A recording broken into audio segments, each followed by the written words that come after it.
Vamos então dar início, né, ao nosso evento, se quiser é preciso. Queria pedir a todos que estão chegando agora, a gente está com algumas instruções aí para tentar deixar o microfone de vocês desligado, justamente para não atrapalhar a palestrante, tá certo? E divulgar o nosso calendário de atividades dessa e da próxima semana. Os nossos eventos estão acontecendo sempre terças e sextas. Essa semana, por conta do feriado, vai ser na terça e na quinta. Além do evento de hoje, na quinta-feira, então, nós temos o evento Segurança Alimentar e Nutricional em Crises Mundiais, com a professora doutora Luana Azevedo de Aquino, também às 14 horas. E já divulgar para vocês o evento da semana que vem. Tá? O evento da semana que vem, então, é um evento muito interessante para os alunos, principalmente na terça-feira, aliás, na quarta-feira, 14 de abril, desculpa, terça-feira, 14 de abril, panorama sobre a empregabilidade dos egressos da Unirio, com o professor Dr. Reinaldo Viana Álvares. E na sexta-feira, 17 de abril, estudos eleitorais, trajetórias e áreas de investigação no Brasil, com o professor Dr. Felipe Moraes de Borba. Então, são as nossas atividades que vão acontecer ao longo dessa e da próxima semana. Hoje, então, o nosso evento tem como título a produção de conhecimento e formas de padronização. A nossa palestrante de hoje é a professora doutora Naira Cristofoletti Silveira. A professora doutora Naira ela é professora adjunta da Unirio da Escola de Biblioteconomia, é atualmente a coordenadora do programa de pós-graduação em Biblioteconomia, mestre em Ciência da Informação pela PUC de Campinas, bacharel em Biblioteconomia e Ciência da Informação pela Universidade de São Carlos e doutor em Ciência da Informação pela Escola de Comunicação e Artes da Universidade de São Paulo. Na Unirio, ela coordena, né, o grupo de pesquisa Representação Descritiva no Brasil, e eu queria muito agradecer, Naira, a tua disponibilidade nesse momento, principalmente que a gente vive essa questão da pandemia. A busca por informação é cada vez maior, né? A produção de conhecimento, a necessidade de produção de conhecimento, sem dúvida nenhuma, também gera na gente muita expectativa, e poder trazer essa temática para a gente poder discutir sobre isso aqui dentro da universidade é muito importante. Enfim, com a palavra aí, mais uma vez, muito obrigado. Bom, obrigada. Eu queria agradecer o convite, né? Muito obrigada, professor Anderson. Quando recebi o convite, o professor Anderson falou de 30 a 40 minutos, eu achei que era muito tempo. Aí fomos conversando, fui vendo o que eu ia falar, e agora eu vou ter que me conter para não falar mais do que 40 minutos. Eu também queria agradecer e parabenizar toda a diretoria de pesquisa pelas ações que estão sendo feitas, e também a própria GPI por toda a promoção, padronização, divulgação da pesquisa, da pós-graduação e da inovação que está acontecendo aqui na Unirio. Então, como o professor Anderson falou, eu vou compartilhar minha tela para vocês poderem ver uns slides que eu fiz, que vai nortear um pouquinho aí a minha fala, até para eu não me perder e falar mais que 40 minutos. Então, a produção do conhecimento e formas de padronização, o foco aqui vai ser o conhecimento científico. Existem autores que definem outros tipos de conhecimento religioso, conhecimento popular, mas eu vou falar aqui do conhecimento científico. E as formas de padronização, eu poderia envolver toda a padronização que existe em todas as áreas do conhecimento, desde da própria metodologia de pesquisa, mas eu optei por falar da padronização documentária, que aquele conhecimento que está aqui, cognitivo, vai ser passado por um documento em papel, ou digital, ou algum suporte, e ele tem padronização, tanto no ato de fazer, com citações, como também no próprio documento físico, margem, direita ou esquerda. Então, eu ficaria falando com vocês horas e horas sobre margem, tamanho de letra, mas não dá tempo, então eu condensei algumas coisas e deixei o meu e-mail no primeiro slide, no último, se alguém tiver alguma dúvida, a gente pode conversar depois, se for o caso. Sobre o conhecimento científico, né, ele é o resultado de um estudo científico. Ele debruça-se sobre um objeto, e esse objeto ele tem que ser reconhecível, não necessariamente um objeto físico. Uma raiz quadrada pode ser um objeto de estudo. Esse estudo científico, ele tem que dizer algo que ainda não foi dito, ou acrescentar algo ao que já se sabe. Ele tem que ser útil aos demais e tem que ter formas de elementos para verificação desse estudo. Então, ser útil aos demais e formas de elementos de verificação é onde eu vou falar um pouquinho mais, que é onde até eu me sinto mais confortável. E já dou logo de cara um exemplo para vocês, que é uma referência bibliográfica ali no rodapé, que é da onde eu tirei esses requisitos do estudo científico. É um livro do Humberto Eco. Eu não coloco Humberto Eco, e sim a referência é Eco, que é o sobrenome, que é a forma ocidental da gente referenciar e citar um autor. Tem o título. Esse livro aqui, ele tem 26, essa edição que eu estou, a 26ª, né? Então tem no mínimo aí 26 versões. Essa é uma edição revista e atualizada de uma editora específica e ele faz parte de uma série que é Estudos. Então tudo isso é uma forma de eu ajudar a ser útil a minha pesquisa. Eu estou dizendo de onde estou pegando essas fontes, se alguém quiser continuar esse estudo, ou abordar, debruçar, entender um pouquinho mais. E também é um elemento de verificação. Se vocês quiserem realmente validar aquela informação que eu estou passando para vocês, você tem uma fonte que pode ser consultada. Então, o estudo científico, ele tem esse princípio também, né, esse requisito. Ele precisa ser validado, verificado e ser útil aos demais. É claro que cada área do conhecimento, ela tem metodologias que são próprias e algumas áreas elas variam muito de uma para outra. A minha fala aqui vai ser uma fala um pouco mais genérica, porque estamos trabalhando com um público mais genérico. Mas, ainda assim, a metodologia científica, ela tem etapas e ela pressupõe que se você refazer aquela pesquisa, refazer aquele estudo com os mesmos critérios, com as mesmas variáveis, você vai chegar no mesmo resultado. Então, tem todo um contexto. A pesquisa em si, ela vai resultar em vários tipos de produto. Pode ser um produto mais prático, pode ser uma patente, pode ser um artigo, pode ser uma tese, uma dissertação, pode ser o TCC do aluno de graduação, pode ser um relatório. Então, tem vários tipos de produtos. Determinadas áreas, um conceito é um produto de uma pesquisa. Então, a gente vai variar muito de acordo com a área. Eu vou falar aqui um pouquinho de padronização e estrutura do texto, porque é onde a padronização documentária ela vai atuar um pouquinho mais. Essa estrutura do texto, ela varia muito de tipo do documento. Um artigo científico, ele vai depender muito das orientações para o autor de uma determinada revista. Então, existem artigos na área de humanas que vai até 25 páginas, ou 25 laudas, ou 30 mil caracteres. Enquanto que outros são 5 páginas, 6 páginas, 7 páginas. Então, essa padronização da estrutura do texto vai depender muito da sua intenção, desse resultado seu da sua pesquisa. E a ideia de você padronizar um texto é que ele possa ser útil. Alguém tem que ler e entender esse texto. E tem que ser fácil de localizar. É muito comum a gente encontrar uma tese de 150, 200 palavras condensada em um artigo científico. Mudou-se a estrutura, mudou-se o destaque do que ia ser falado naquele texto, a sua intenção mudou, o seu público mudou, é outro, então vai depender muito do seu tipo de texto. A ideia de você padronizar tanto o texto, quando você está fazendo o texto, quando você está representando esse documento, então quando eu fiz a referência desse livro aqui, eu estava fazendo uma representação desse livro. Junto com a minha apresentação, o livro não vai com você, vai só a referência, que vai permitir com que você busque esse livro e use, ou imediatamente, ou no futuro. Então, a ideia da padronização, ela é permitir que você use, ou agora, ou futuramente. Por quê? Porque o acesso ao conhecimento registrado, que é esse que está no documento, ele é o que vai fazer o desenvolvimento científico. A ciência, ela alimenta-se da ciência. Então, isso é um fato. Vários autores dizem isso, e eu só estou apenas representando um autor. Há também a ideia de que não é um ciclo, mas sim uma espiral, porque você vai acumulando conhecimento e esse conhecimento vai crescendo, vai se desenvolvendo. O que eu acho interessante destacar aqui é a última fala, a última frase da citação, que é que uma das principais razões da fraca produtividade científica dos países com poucos recursos documentais é justamente isso, você não conseguiu criar um repositório, uma biblioteca, uma organização desses produtos resultados da ciência, e isso te impede de continuar caminhando.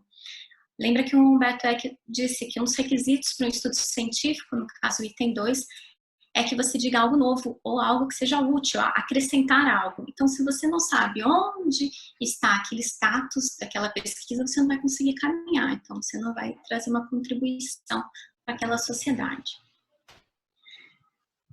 Vou dar alguns exemplos, focando um pouquinho na questão do Covid-19, do coronavírus, que é onde a gente está vivenciando em vários pontos de vista. Então, puxando para a padronização documentária, para a questão da produção do conhecimento.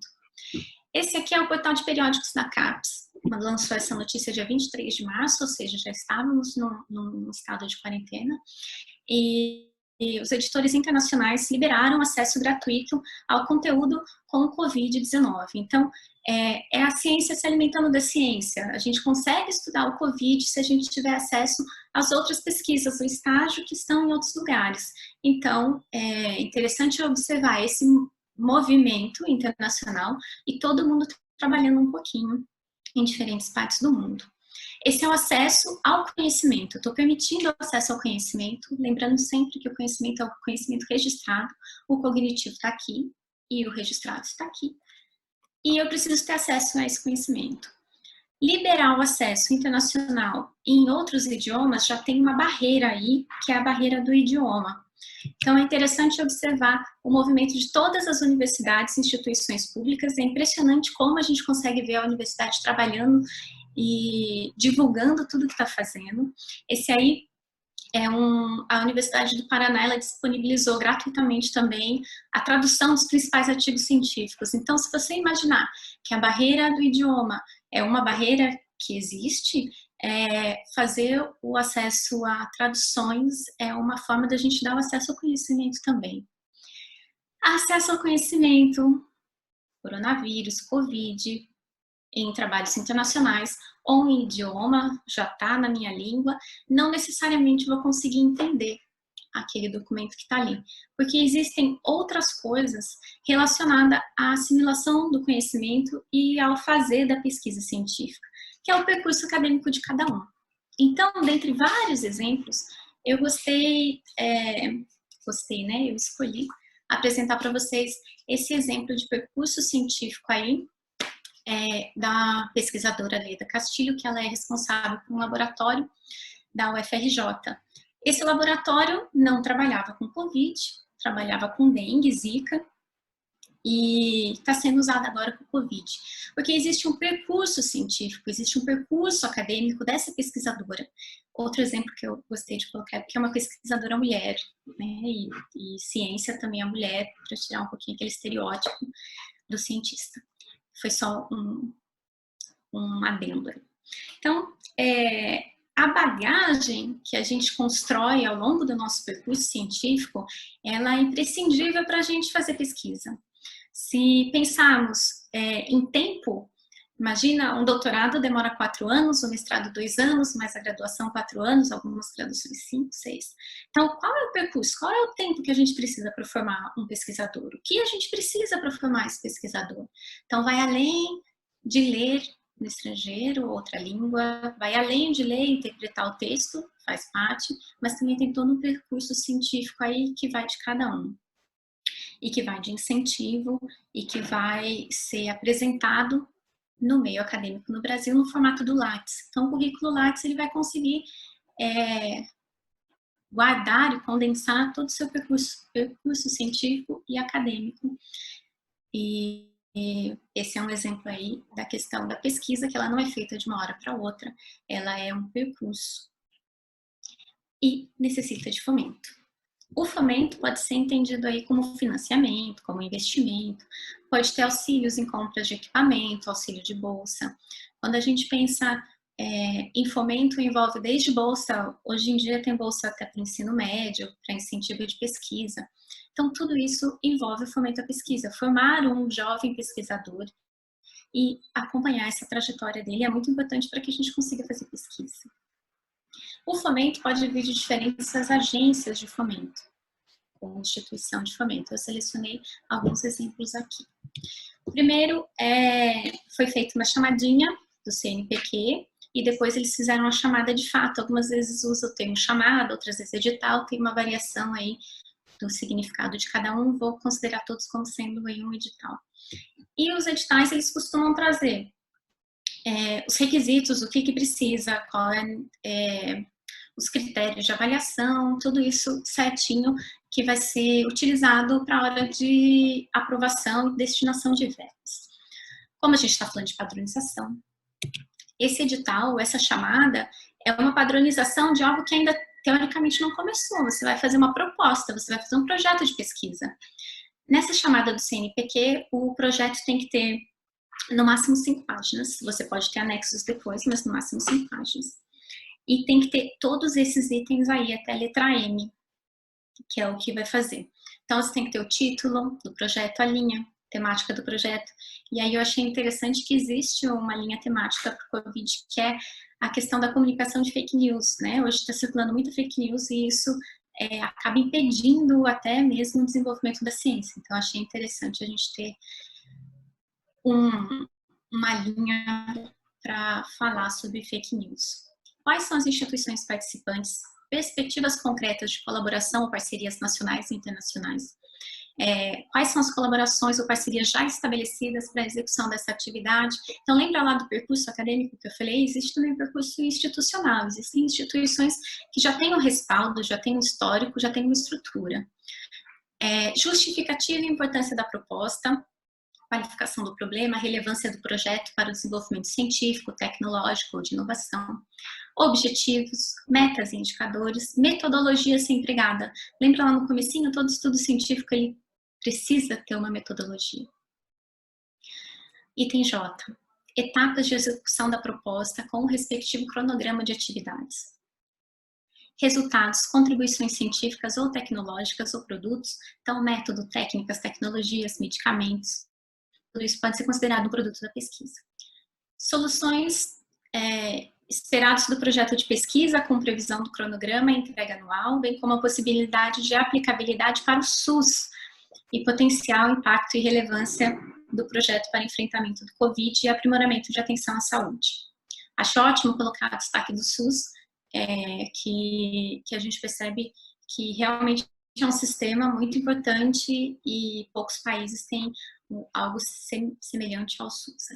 Orçamento detalhado, incluindo a previsão dos recursos conforme estabelecidos, disponibilidade efetiva de infraestrutura e apoio técnico para o desenvolvimento do projeto.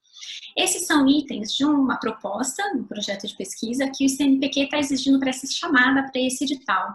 Mas não necessariamente todo projeto de pesquisa vai ser igual. Mas todo ele requer um tipo de padronização, um tipo de estrutura. Por isso que eu trouxe esse exemplo especificamente, que é uma chamada que está aberta aí. Um outro edital de divulgação de financiar projetos é o da CAPES. Achei interessante que ele não deu todos os itens, como o CNPq deu, mas ele coloca assim, o proponente deverá atender os seguintes requisitos. Ser docente, vinculado ao programa de pós-graduação, estrito sensu, recomendado pela CAPES. Quando a gente pega esse pré-requisito, lembra lá do percurso científico, acadêmico de cada um. No Brasil, as pesquisas elas acontecem, grosso modo, em programas de pós-graduação. Isso não significa que não aconteça na graduação com iniciação científica, mas ele acontece, em sua maioria, em programas de pós-graduação que estão ligados, em geral, à universidade. Existem outras instituições que têm programa de pós-graduação, mas, de modo geral, é na universidade que isso acontece. Então, a verba, o fomento que está sendo destinado, o fomento da CAPES, a esse docente vinculado a um programa de pós-graduação que esteja recomendado pela CAPES. O docente tem que ter o currículo Lattes. Então, eu pergunto para vocês se vocês já atualizaram o seu Lattes hoje, porque você pode precisar dele para poder submeter uma proposta, um projeto e receber fomento para sua pesquisa. E o item 3. Encaminhar um projeto de pesquisa cuja temática esteja relacionada ao objetivo do edital e aos objetivos específicos elencados no item 2. Então, embora ele não tenha te dado um elemento exatamente como deu a chamada do CNPq, ele fala que você tem que ter um projeto de pesquisa. Um projeto de pesquisa, se a agência não indica qual é a padronização ou qual é os elementos, você pode recorrer a algumas normas padronizadas, ou algumas orientações, ou alguns estilos que já estejam em vigor e bem usual. No caso da BNT, é o que eu vou falar um pouquinho mais aqui para vocês, porque ela é a norma brasileira, ela recomenda, em âmbito geral, caberia para todos os cursos, para todas as áreas do conhecimento. Mas existem outras, vou destacar aqui o estilo Vancouver, que ele não é só uma questão de citação ou de nome da referência, ele traz todo um estilo de escrita científica e ele é muito usado para a área da saúde. A ABNT é uma recomendação. E no Brasil existem periódicos científicos que, por serem específicos da saúde, utilizam o estilo Vancouver. Assim como a APA, que é um estilo voltado para a área de ciências humanas. Então, existem periódicos, existem eventos que utilizam tanto a Vancouver quanto a APA. Então, vai depender muito, se você está fazendo um projeto de pesquisa, para quem você está submetendo. Talvez você tenha que usar uma adaptação de todos esses estilos juntos, vai depender da orientação do evento, do periódico ou da instituição. Essa é para um projeto de pesquisa. Um artigo, uma tese ou dissertação, você vai seguir as orientações do seu programa de pós-graduação, que ele já deve ter uma estrutura que você tem que atender. Existem programas que vão pedir, no ato da qualificação, o seu currículo Lattes atualizado junto, enquanto que outros não vão pedir. Então, vai variar um pouquinho de programa para programa.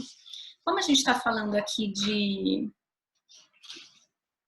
projeto de pesquisa, eu vou apresentar para vocês uma norma da BNT, que é algo mais genérico, né? Pode ser adotado por qualquer área do conhecimento, que é a BNT 15287. Ela é uma norma de 2011 e eu gosto de mostrar sempre essa tela, porque tem um valor. Então, essa norma custa quase R$60. E na maioria das vezes ela é acesso gratuito nas universidades. Não é que a norma é gratuita para você, a universidade, ela destina uma parte do seu orçamento para a biblioteca destina uma parte do seu orçamento para o acesso às normas, né? Quando a gente fala de cortes orçamentários, a primeira coisa que eu senti de corte orçamentário foi o acesso às normas. Eu sou professora de normalização e não tinha como eu baixar as normas porque houve um comprometimento aí financeiro. Então, embora a gente não consiga fazer essa relação tão próxima, a norma, ela é um instrumento de trabalho do pesquisador. Então, se não tem acesso, como citar? Como fazer um projeto de pesquisa? Como fazer um relatório?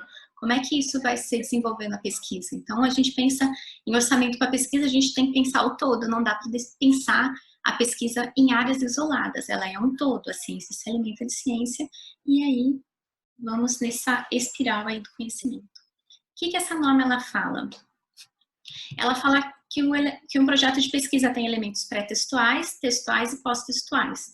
Então, os textuais entra a capa, sumário, resumo. Os pós-textuais, textuais obrigatoriamente são as referências, mas também pode entrar anexo com tabela de orçamento, essas coisas. Mas o foco aqui, projeto de pesquisa, vou dar nos elementos textuais. Porque, embora mude o termo, a essência ela permanece a mesma. Quando você coloca que o texto tem que ser constituído de uma parte introdutória, no qual devem ser expostos o tema do projeto, o problema a ser abordado, as hipóteses, você faz aquela relação, quais era o tema, a chamada do CNPq, o edital da CAPES. Ele não fala que o seu projeto tem que sim adequar a um daqueles itens, então você está fazendo essa parte introdutória. Objetivo costuma ser o mesmo termo, objetivo é objetivo, por que você quer fazer aquela pesquisa? E as justificativas? As justificativas também tem um sinônimo que é muito usado, que são a relevância científica, a relevância social, qual é a relevância desse seu estudo. É necessário também, nesses elementos textuais, indicar o referencial teórico que embasa e a metodologia a ser utilizada. Esse referencial teórico é onde você vai trabalhar basicamente com as citações, com as suas fontes, que vai te dar todo o arcabouço, a bagagem, vai mostrar que você tem competência, sabe o estágio atual e dali para frente você vai trazer alguma contribuição. A metodologia é o que vai permitir dar uma característica desse estudo científico e também que possa ser reproduzido utilizando essa mesma metodologia. Aí você vai apresentar os recursos e o cronograma necessário a essa consecução do projeto de pesquisa. Então, quando a gente fala que a ciência tem que ser útil, tem que ser utilizada, tem que ser verificada, a gente envolve aí esses elementos. Embora existam outras normas, elas sempre baseiam muito nisso. E eu estou aqui acompanhando o meu cronograma, estou em 22 minutos, mas estou quase finalizando. Então, agora é meio que um apanhado para dar uma respirada. Para mim, tá, gente? Para eu dar uma respirada. Então, assim, quase finalizando, a gente tem conhecimento. Conhecimento, há muita discussão, onde começa o conhecimento, onde termina o conhecimento, onde começa a informação, onde termina a informação, dado o conhecimento e informação. Isso é muito discutido. Mas eu trouxe aqui o conhecimento para vocês do modo do que é registrado, do que eu posso divulgar. Porque a ciência, ela é feita assim, com o que eu consigo de acesso do conhecimento que está registrado, de pesquisas que foram sendo desenvolvidas e da onde eu consigo caminhar dali para frente. Toda pesquisa, ainda não temos inteligência artificial que faça isso, mas ela acontece dentro de um grupo ou de uma pessoa. Esse conhecimento é cognitivo e ele é passado, ele é aprendido, né? Ele é treinado. O lugar do conhecimento registrado é um suporte. Se um pesquisador, isso é muito discutido na área da ciência, até que ponto uma pesquisa que se não é divulgada, qual o sentido? Se não é útil para a sociedade como um todo. Então, o lugar do conhecimento registrado, ele é um lugar comum. A gente tem que pensar em formas de divulgar essa pesquisa que foi realizada, e essa divulgação ela pode acontecer dentro do próprio meio científico, né? Uma instituição conversando com outra, pesquisadores conversando, e os eventos científicos é esse momento. Você imagina que tinham eventos que aconteciam e você ia ter acesso aos anais desse evento um ano depois. Um pesquisador ficava um ano viajando entre várias bibliotecas para poder ter acesso ao conhecimento. Então, esse lugar do conhecimento registrado não deixa de ser o conhecimento registrado, seja qual suporte for. A importância da padronização. Se você tentar submeter uma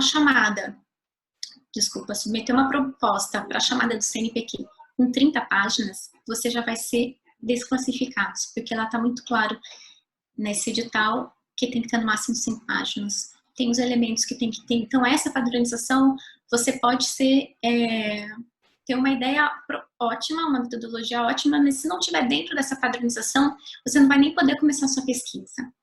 Depois da pesquisa feita, você também precisa padronizar para poder divulgar. Se você tentar pegar a sua tese, o seu TCC, sua dissertação, e mandar para uma revista, para um periódico científico ou para um evento, eles vão abrir aquele arquivo, 50 páginas, 150 páginas, e já vão reprovar. Você tem que fazer uma padronização de acordo com o que você está tentando submeter a seu trabalho. Se você vai fazer uma entrevista para um jornal, alguma notícia, alguma coisa assim, você não vai poder ler exatamente as mesmas palavras, você não vai poder utilizar a sua tese, a sua pesquisa com todos os termos que você usa com o seu colega de trabalho. Você tem que fazer uma tradução, você tem que fazer uma divulgação, disseminação dessa informação. O percurso científico, ele é super importante e ele é construído e vai do fomento desde criancinha. Se você imaginar na escola ter feira de ciências, os testes, a aula em si da ciência é um percurso, começa ali a importância da ciência. E esse percurso ele é necessário. Eu não conseguiria trabalhar mesmo lendo artigos traduzidos, eu não ia conseguir trabalhar num laboratório com Covid. Eu não tenho essa capacidade, eu não tenho esse percurso científico. E ele é extremamente necessário. E, quase finalizando, a formalização da pesquisa. A gente tem que ter um respaldo, e essa pesquisa ela tem que ser formalizada.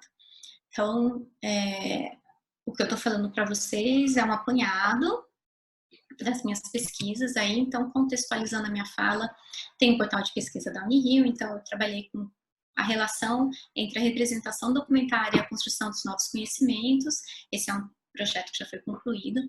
A representação descritiva no Brasil, seu caminho até o contexto atual, é um projeto que estou em desenvolvimento. Então, quando eu falo para vocês, vamos citar Humberto Eco, eu faço a chamada pelo eco, que é o sobrenome do autor. Então, tudo isso envolve aí no meu projeto de pesquisa. Então, a gente tem um percurso, eu consigo falar um pouquinho, pelo menos, com vocês sobre isso. E isso é uma formalização da pesquisa. E institucionalização também, porque ela está vinculada à Unirio, eu sou docente da Unirio. Lembra lá na chamadinha do CNPq que pede que o proponente seja doutor, atuante no programa de pós-graduação, recomendado pela CAPES, então tudo isso é o repertório, não, percurso. E está lá no meu lápis também. E aí a gente tem também outras formas de institucionalizar e de formar, que são os diretórios do grupo de pesquisa. No caso, essa minha fala também é o resultado de atuação em 2 grupos de pesquisa, um que é a representação descritiva no Brasil, que eu sou líder, e a segunda líder é a professora Elisa Machado, e o EtLiber, que o líder é o professor Gustavo Saldanha, eu sou a segunda líder. Então, assim, além da ciência ser construída com ciência, com documentação, que a gente vai tendo acesso, ela é construída com pessoas, com trocas, e eu sou muito grata por poder trocar com todo mundo, não só do grupo de pesquisa, dos grupos de pesquisa, mas com todos os colegas, colaboradores, e a gente trabalha assim, a pesquisa, ela trabalha assim. Agora, de fato, finalizando e respondendo a perguntinha, se pesquisar é preciso, da série DPQ, né? Sim, é preciso pesquisar e é preciso pesquisar sempre. A gente não pode criar lacunas. Quando a gente cria lacunas, vai ficar um vácuo. Aquele percurso, a gente depois, se criar uma lacuna muito grande, até a gente conseguir criar uma ponte para atravessar esse buraco que ficou, a gente não consegue caminhar muito. Então, a gente precisa pesquisar em diferentes áreas também, não só numa área específica. Se você imaginar o Covid aí, o que está sendo falado sobre educação à distância, no ensino, na educação básica, no ensino fundamental, qual vai ser o impacto dessa educação? Como é que está sendo isso? Isso tem que ser estudado também. O impacto, existe um impacto social, isolamento social, a gente está falando muito disso, e existe também o impacto pessoal, né? Como cada um está lidando com essas situações. Então, são situações que precisam ser estudadas, e são áreas diferentes. Quando a gente vê violência doméstica aumentando, mulheres e crianças, isso é algo que a gente tem que estudar, e são áreas diferentes, a gente não pode criar uma lacuna aí, a gente tem que acompanhar isso. Quando a gente pensa, a gente vê notícia do posicionamento dos Estados Unidos, comprando todos os equipamentos possíveis que estavam sendo destinados para outros países, inclusive para o Brasil, a gente vê aí uma possibilidade de estudo também, diplomacia, história, relações internacionais. Então, a gente tem que pesquisar é preciso, sim, sempre, em áreas diferentes, porque elas se conectam. O desenvolvimento científico, ele faz relação com outras áreas do conhecimento, e isso é muito importante para se promover a ciência. E a ciência depende dessa constância, dessa consistência, então a gente não pode deixar de pesquisar. E nesse clima tenso de quarentena, a gente encontra na literatura formas de tentar trabalhar com essas emoções que a gente tem. Então, eu faço um convite e uma dica literária para vocês de uma obra do Alberto Camus, A Peste, que na Europa voltou a ser discutido muito esse livro, tendo novas reimpressões, porque é uma obra literária, portanto, uma ficção, que trabalha com um contexto de pandemia. Então, possivelmente as pessoas estão lendo mais, buscando mais na literatura uma forma de lidar aí com essa situação toda. Essa dica literária está vinculada ao PET Biblioteconomia, a uma atividade que chama Clube do Livro, e ao projeto de extensão Biblioteconomia em Ação. Acompanhem pelo PET Biblioteconomia, que a gente vai fazer um encontro do livro, um clube do livro, buscando incentivar a leitura e também trabalhar um pouquinho com esse tema que a gente está atuando. Agradeço vocês mais uma vez, deixo aí o meu e-mail, se alguém quiser entrar em contato, conversar alguma coisa.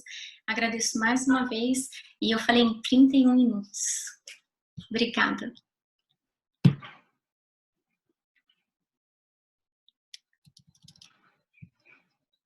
Inara, queria agradecer muito a tua participação, a tua disponibilidade e te parabenizar novamente pela brilhante palestra e pela brilhante troca de ideias.